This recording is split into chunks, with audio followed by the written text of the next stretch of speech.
morning, everybody, and welcome to PGA DFS course and player preview for the Farmers Insurance Open. Some in the world, or in the golfing world, if you will, believe that this is really the start of the season as the NFL winds down. And not only does the NFL wind down, but the PGA Tour, for the first time ever, at least in my recollection, if anybody knows of another time that this has happened, leave it in the comments below here, right below this video.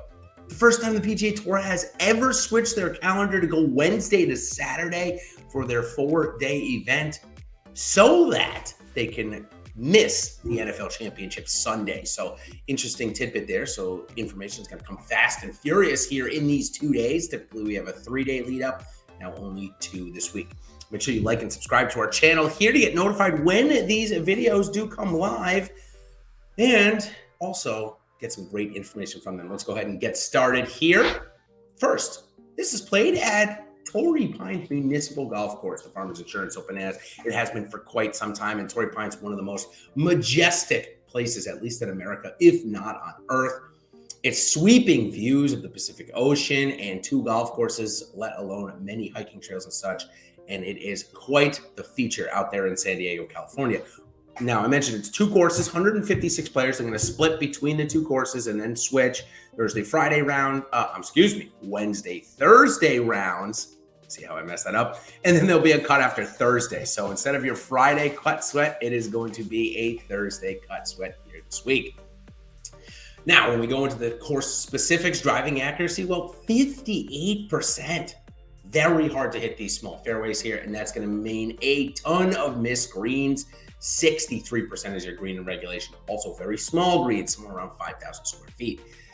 Okay, the hardest holes here at the South Course at Torrey Pines Municipal is the par 4 12, 500 yards, in the par 4 15, about 480 yards. The easiest ones, well, you've got to be able to score on the par 5s.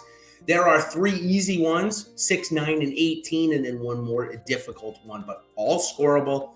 Really, those 4 holes alone measure up to about 40% of your DraftKings or DFS scoring this week, so vital to score on the par 5s. Now, let's learn about how many points are going to be scored. Last year, Patrick Reed scored 125.5, was the only golfer over 100, and beat out Victor Hovland by 27 points. That's a significant amount, so clearly you needed Patrick Reed in your lineups last year. He only came in at about 6% owned too. Your average top 10 score, 91, so very different from the 110 and 108 we've had the last 2 weeks. If you even throw in the Tournament of Champions, it's up at 110 as well. So you don't need a ton of scoring here. The average salary, well, there were a couple of guys that were priced below 7,000 that wound up in the top 10 last year, so it brought the average salary down to about 8,500. Then we go into the grass types here. Well, it is POA throughout. We are in California. That is typical there. We'll switch over, of course, to Bermuda when we get to the Florida swing. But every club in the bag is important this week. Sure, if you have a good off-the-tee game, it certainly will prove better for you this week than in the previous 3. But you need to be good. You've got to miss plenty of greens. You need to have an around-the-green game. And, of course, you need a good putter. When don't you need a good putter to play well on PGA Tour? In terms of approach yardages this week, 175 to 200 yards, vital. 250-plus yards, also vital. You're going to have very, very little wedges into greens this week, except maybe on those par 5s. But outside of those par 5s, you're going to have maybe 2 or 3 shots that come from 50 to 125 yards. So wedge game, not important. It's the mid irons, it's those long irons, it's those hybrids this week that'll get you. I do want to thank the sponsor of our show here, Jock Market, our quick little video on demand. If you haven't tried out Jock Market, well, try it out. First, it's a fantasy sports into a stock exchange. Pretty cool there. You get to make money every second, every minute of an event going on. Plus, we've got 2 great deals for you. First, our exclusive Awesemo deal, where you use that promo code Awesemo and you get up to a $50 deposit bonus. Then you get your first market guarantee. It's Jock Market will refund you any losses on your first NBA or NFL market up to $100. So just download in the App Store today. And of course, check out markets for NFL, NBA, NHL, and PGA right now. MLB coming up soon. All right, now let's learn about the players here. 156, I already mentioned, got to split the field in 2 for the first 2 days. 5 of the world's top 10, 27 of the world's top 50. So an incredibly strong event here this week and strong field. Number one, Jon Rahm, who has 2 wins at this golf course, one of the Farmers Insurance and one at the U.S. Open in his young career, certainly will be a feature. Let's go ahead and go into my first clicks, which Jon Rahm is a part of. Last week, you clearly tell that he was very upset for some reason, even though he should have known it's a Pro-Am, can't be hard.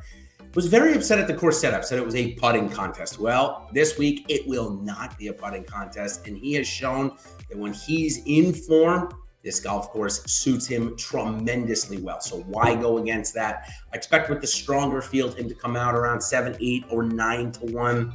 It's going to be short, but we need to at least take a look at it, especially if those odds drop after the first round like they did out in La Quinta last week. Basically, him and Patrick Cantlay flipped. And if that happens again with, say, some of the other golfers in this field, you want to take a look at Jon Rahm. In my middle tier guy, I want to talk about Will Zalatoris. Here's a guy that maybe not will win a ton in his career because he's not a great putter, but his ball striking is elite. He got off to a good start last week at La Quinta. Comes to a course where he played great last year. So maybe not necessarily to win, but certainly on the each ways. I love Will Zalatoris' form coming into this week. I love his form at this golf course and how it sets up. In my long shot this week, well, here's a golfer that had a string of missed cuts that would make you really scratch your head at the end of last season and even into this fall. But the last 2 weeks, JT Poston has really shown that he worked on his game a ton over the break, or at least it shows. Ball striking game looks much better, and this guy is one of the best putters on the PGA Tour. He's got a pretty good record here, owning a top 10. So JT Poston, he's going to be my long shot this week. All right, so this week, as I mentioned, it's a shorter week, so we want to be prepared for it. You're going to get my values and fades tonight. Today is Monday morning. This is when I'm recording this. You're going to get them tonight. You're going to get the PGA DFS Strategy Show live with Ben Raz and I at 4 p.m. today. You can't reach it today, Monday. Watch it on playback. And, of course, Live Before Lock is going to be Tuesday night, tomorrow night, 8 o'clock with Ben and Eric. Back to our normal times, which is Tuesday at 1 o'clock and Wednesday at 8 o'clock next week. Another good one there. We're going to be heading to the Waste Management Phoenix Open. Some people absolutely love this event. Coincides with the Super Bowl. It is really a fun sports weekend. So until the live show and until the values and sleeper videos, good luck this week. Thanks to Jock Market, our sponsor. We'll see you on the other side, everybody. Cheers.